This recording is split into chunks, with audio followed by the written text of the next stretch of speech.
Hello! Welcome back po. Lovely soul.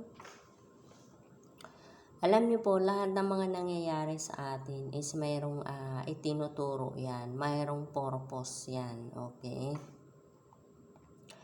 So, lahat ng mga bagay na kung saan is naiinis ka, na-annoys ka, lahat po yan is itinuturo sa'yo na kung paano ang maging mapagpasensya. Tinuturuan ka niya na maging mapagpasensya ka. Okay? Lahat ng mga bagay na hindi mo kontrolado, tinuturuan ka niyan kung paano yung mag-let go.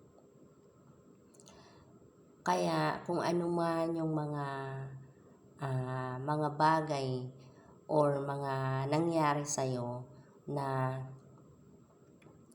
hindi mo na nakokontrol or mga bagay na nangyari sa'yo in the past na kung saan is paulit-ulit na bumabalik sa iyong isipan, is kailangan mo nang i-let go yan. Okay?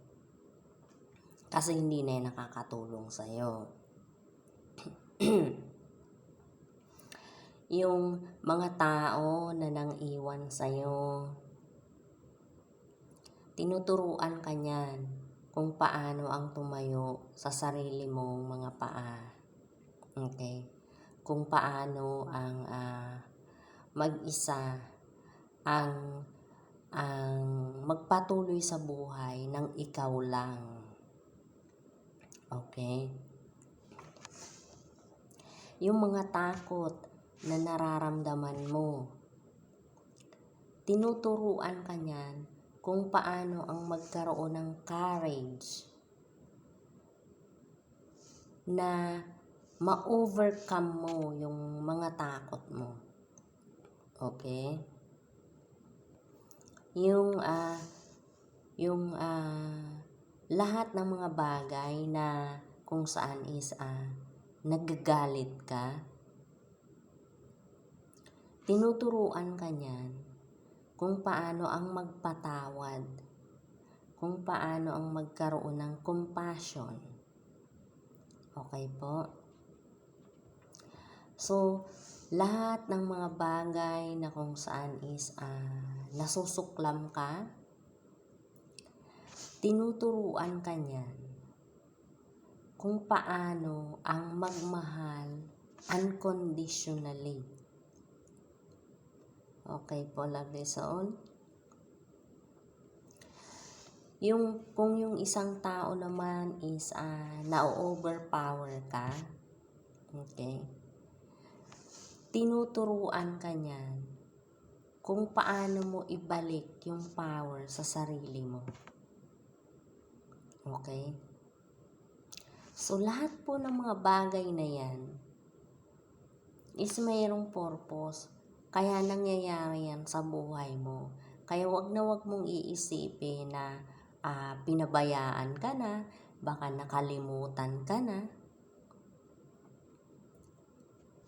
Ang ating Creator ay napaka mapagmahal sa kanyang mga anak. Kaya hindi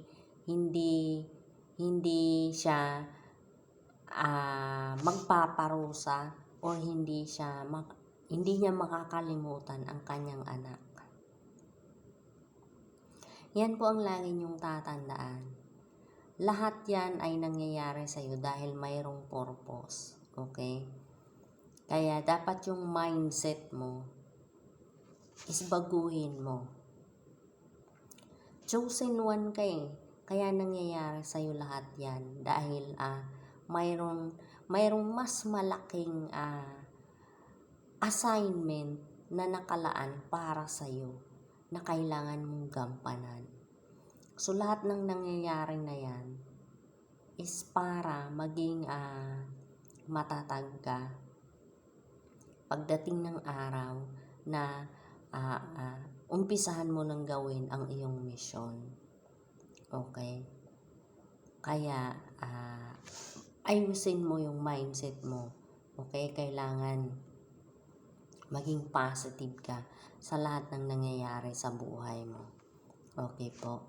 Sabi nga is, kailangan lumakad ka ng mayroong paniniwala.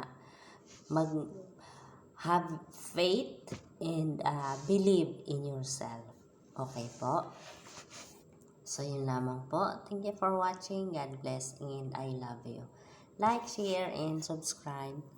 Thank you po doon sa mga nagko-comment. I really appreciate po yung mga comment nyo. I love you. Thank you.